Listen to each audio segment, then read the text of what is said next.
Joining us now to talk about the incident, ABC News contributor and trial attorney, also host at Law and Crime Network, Brian Buckmire. And you know, Brian, before we talk about these no-knock warrants, we still don't understand why Locke had this gun in the first place. We heard from his mom saying that, he was a good boy and he got the gun by the book, but why did he have it? Why was he sleeping with it? Why was it even there present as he was sleeping on the couch? Do we even know?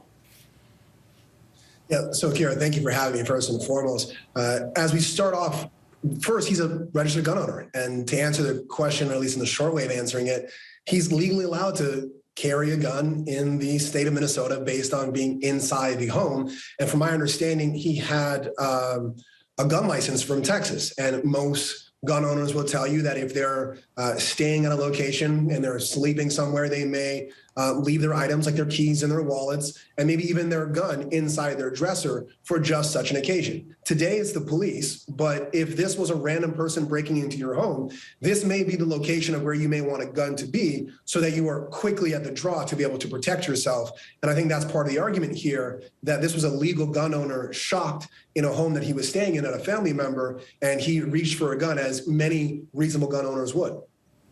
Point well made. Okay, so no-knock warrants. Let's talk about these. They got a wave of attention in 2020 when Breonna Taylor was killed while she was sleeping in her home. We remember that. We covered that whole story together. Now the killing of Amir Locke is bringing this issue up again. So Minneapolis Mayor Jacob Frey now freezing the use of these no-knock warrants temporarily. How are these warrants issued, and what possible effect could this shooting death have on their use going forward as well? So it's interesting both how these warrants are issued in general, but also specifically in this case, because what we're finding out specifically in this case is that the St. Paul Police Department actually went and asked for a warrant for this location. They asked for a knock warrant. And then the Minneapolis Police Department actually said, we want a no-knock warrant. And the way that works out is if a different police department has to basically go and issue or execute a warrant in a different precinct, they may often go to that other police precinct to say, hey, we're kind of doing this in your backyard. Can you help us out? You know the area better than us. And that's what happened.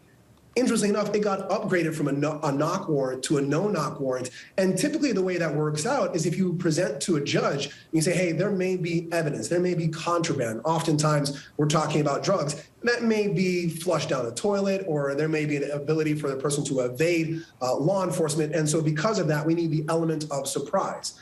But as Benjamin Crump and Jeffrey Storms, the attorneys on this case, are arguing is, this makes it dangerous for everyone, whether it be the officer running into an environment where they don't know if this person is a legal or illegal gun owner, or for the individual being bombarded with this noise and this gun in your face. And a reasonable person, as happened in the Breonna Taylor case, or as is being argued here in the Amir Locke case, would reach for their gun thinking that they're going to be robbed or harmed. Lo and behold, it's the police, and they get shot and killed. So what kind of legal recourse can the Locke family take here? So it is going to take a long investigation, because right now we don't have the officer's body-worn camera. We have other angles, but not the specific officer, Officer Hanneman, who shot Mr. Locke in this case. And so what they're looking for now, I think, in the microcosm, and that would be the officer being terminated, potentially having charges against him. And then also in the macrocosm, I think this is going to be a flagship case where maybe Minnesota needs to rethink whether or not they're going to have no-knock warrants at all.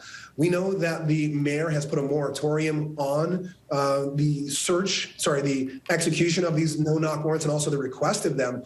But he's kind of carved out this part where he says, well, if there's a need for immediacy, either to the public safety or the individual safety of a person, then you can go with the no-knock warrant and just go in. But if you're going for a warrant, you have to go before a judge, go through the whole Q&A process. There's not that immediacy that's needed. So why create that back door into no-knock warrants? That's something that's going to be argued heavily in Minnesota going forward now. Brian Buckmire, always good to talk to you, Brian. Thank you so much. My pleasure. Thank you very much. Hi, everyone. George Stephanopoulos here. Thanks for checking out the ABC News YouTube channel. If you'd like to get more videos, show highlights, and watch live event coverage, click on the right over here to subscribe to our channel. And don't forget to download the ABC News app for breaking news alerts. Thanks for watching.